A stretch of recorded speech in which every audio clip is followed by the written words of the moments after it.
Welcome back to Rise and Thrive. I'm Emma Sullivan, and today we're talking about something you're doing right now without even thinking about it. Breathing. I'm David Park, and now that you've mentioned it, I'm suddenly very aware of my breathing. Thanks for that. You're welcome. We're diving into Alison Moore's essay about air, breath, and why you need to stop holding your breath through your entire life. I don't hold my breath through life. That's dramatic. Oh, really? When's the last time you took a full breath? Like all the way down to your toes kind of breath? I'm doing it now, actually, and it's surprisingly difficult. See? Most of us are walking around doing these tiny panic breaths all day. Moore starts with this beautiful reminder. Close your eyes and just breathe. In, out. There it is. Life itself. Life itself feels less poetic when I'm gasping like a fish. You're learning. Here's the thing. You don't have to think about breathing, command it, or earn it. Breath just happens. It's the simplest, purest proof that you belong here. My breathing is proof I belong. That's oddly reassuring. Right? Air is the element of trust. It's the reminder that even when we can't see what's holding us, something always is. We live suspended in this invisible ocean. Invisible ocean. Now breathing feels more mysterious. Because it is. We're exchanging breath with trees, with birds, with each other. Every inhale is a gift. Every exhale is a release. You're in constant conversation with the entire planet. So when I breathe out, am I talking to trees?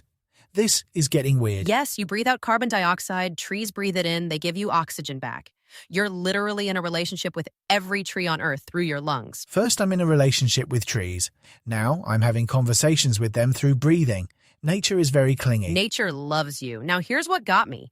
Moore says air is the most spiritual element because it asks us to believe in what we can't see. You can't touch it, but it touches you. Air touching me without consent. Should I be concerned? Stop it. You can't hold air, but it fills you. That's faith in its truest form. Quiet, constant, essential. You're trusting your life to something invisible every single second. When you put it that way, breathing is actually kind of brave. It is. And here's the wellness truth bomb. When life feels heavy, it's usually because we've forgotten to breathe. Not the shallow kind that keeps us technically alive, but the full, generous kind. There are different qualities of breathing. I thought breathing was just breathing. Oh, David. Sweet, shallow breathing, David. The kind of breath Moore is talking about reaches all the way down and says, I am here, I'm alive, I'm safe. My breath is supposed to have motivational speeches built in. Yes! Now listen to this. Moore used to think peace was something she had to chase, a state of mind she could earn if she worked hard enough or meditated just right. That's literally how I approach peace. I'm trying to earn it. And you're exhausting yourself. But air taught her that peace is something you fall back into, not something you achieve. It's there, waiting in the pause between breaths. Peace hiding in the pause between breaths. That's sneaky. It's brilliant. Have you ever watched wind move through a field or across water? You can't see the wind itself, only its touch. Yeah, it's actually pretty mesmerizing. That's how spirit moves too. Not in the spectacle, but in the subtle. A thought that drifts in at just the right time, a sense of knowing, a feeling that something unseen is guiding you gently forward. So the universe is basically wind, invisible but touching everything? Exactly. And here's the lesson. Air teaches us not to grip so tightly. You can't hold the wind, but you can dance with it. You can't trap a breeze, but you can open your hands and feel it move through. Dancing with wind. Is that what I look like when I'm struggling with an umbrella? Probably, but Moore says that's what letting go really means. Not losing control, but remembering that control was never the point. Control was never the point. My entire personality just collapsed. Good, let it collapse. The breath connects everything. When you exhale, trees inhale.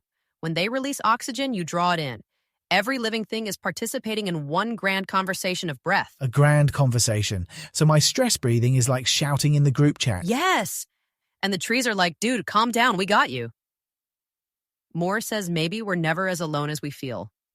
Every sigh, every gasp, every laugh, it's all part of the same current. My sighs are connecting me to the universe. That's either profound or I need more sleep. It's profound. Even your pain, when breathed out, becomes something softer that the world can transform. Your breath literally transforms your suffering. So I should breathe out my problems. That seems too simple. Because we complicate everything. Moore's advice is beautiful. When you're anxious, breathe. When you're lost, breathe. When you're full of joy and don't know how to hold it, breathe. Breath brings you back. Universal solution is just breathing. Wellness is easier than I thought. Every inhale is an invitation to begin again. There's a kind of prayer in that, not made of words, but of rhythm. Breath as devotion. Breath as connection. Breath as life whispering, Stay with me. Life whispering through my lungs. That's actually beautiful. And here's the humility of air. It doesn't demand credit for the life it sustains. It doesn't cling, doesn't boast. It just moves through, offering itself freely to anyone who will receive it. Air is more generous than most people I know. Right? Maybe that's what we're meant to learn. How to live like breath. Present, generous, unbound, not clingy, not demanding, just there. Live like breath. That's going in my notes app immediately. Okay, let's get practical because I can't just leave you floating in the invisible ocean without instructions. First, the conscious breath check. 3 times a day, stop and take 1 full breath. Just 1 breath? That's it? 1 full breath all the way down. Fill your chest, your ribs, your belly. Feel it expand you, then let it go slowly. Notice how that 1 breath shifts everything. 1 breath as a reset button. I can do that. Second, practice the pause between breaths. That's where peace lives. Remember, after you exhale before you inhale, there's this tiny moment of stillness. Can you notice it? I'm supposed to notice the space between breaths? That feels advanced. Start small, just 1 pause this week. Breathe out, notice the quiet space before breathing in. That's where you fall back into peace. It's not achievement, it's returning. Returning to peace in the breath pause. This is very zen. Third, when anxiety hits, use the exhale release. Moore says even your pain when breathed out becomes something softer. So literally breathe out the anxiety. Imagine it leaving your body. Breathe out my anxiety. Where does it go? The world transforms it. Remember, you're in a grand conversation with everything living. You breathe out stress, the world takes it and gives you back oxygen. It's alchemy. Breathing is alchemy. Science class never mentioned this. Fourth, practice not gripping. Moore says you can't hold wind, but you can dance with it. Where in your life are you trying to control instead of flow? Can you let go just a little? I'm trying to control literally everything, so this is a big ask. Start with one thing. Pick something small you're gripping too tight. Then imagine opening your hands and letting the wind move through. What happens when you release control? Probably chaos, but maybe good chaos. Maybe freedom.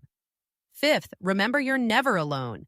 Every time you breathe, you're participating in this ancient rhythm with trees, birds, every living thing. You're part of the conversation. My breathing as social networking, nature's original internet. Exactly. Sixth, when you're full of emotion, any emotion, breathe it. Joy you can't hold, breathe it out. Sadness too heavy, breathe it out. Every inhale is an invitation to begin again. So breathing is just the answer to everything now? It literally is. Seventh, practice breath as prayer, not words, just rhythm. Inhale, I am here. Exhale, I let go. Inhale, I receive. Exhale, I release. That's devotion without dogma. Breathing as prayer. My spiritual practice just got very simple. As it should be. Eighth, live like breath. Present, generous, unbound. Ask yourself, am I clinging or flowing? Am I demanding or offering? Am I tight or open? I'm definitely tight and clinging. How do I become more breath-like? Practice being generous without expecting credit. Offer help freely. Show up without demanding recognition. Move through situations without trying to control them. That's breath energy. Breath energy. I'm collecting so many new personality traits from nature. Nature is the best teacher. Here's your homework, and I want you to actually do this. Right now, with me, take 1 full breath. Ready? We're doing this live. Okay, I'm ready. Breathe in. Let it fill your chest, your ribs, your belly, all the way down. Feel how it expands you, how it softens everything tight. Now let it go. Slowly. That's the sound of freedom. That actually felt amazing. I feel lighter. 1 breath. That's all it takes. This week, do that 3 times a day. Set alarms if you have to. Morning, noon, evening. 1 conscious breath. Watch how it changes everything. 3 breaths a day. Most achievable homework yet. And remember, every inhale is proof you belong here. You don't have to earn your breath. You don't have to deserve it. It just happens. That's how loved you are by life itself. Loved by life itself through automatic breathing. That's actually moving. Until next time, remember you're suspended in an invisible ocean, dancing with wind, participating in the grand conversation of breath with every living thing. You're never alone. This podcast is powered by voxcrea.ai, where ideas find their voice, even ideas about invisible oceans. Especially those. Now go breathe fully and remember peace is waiting in the pause, always.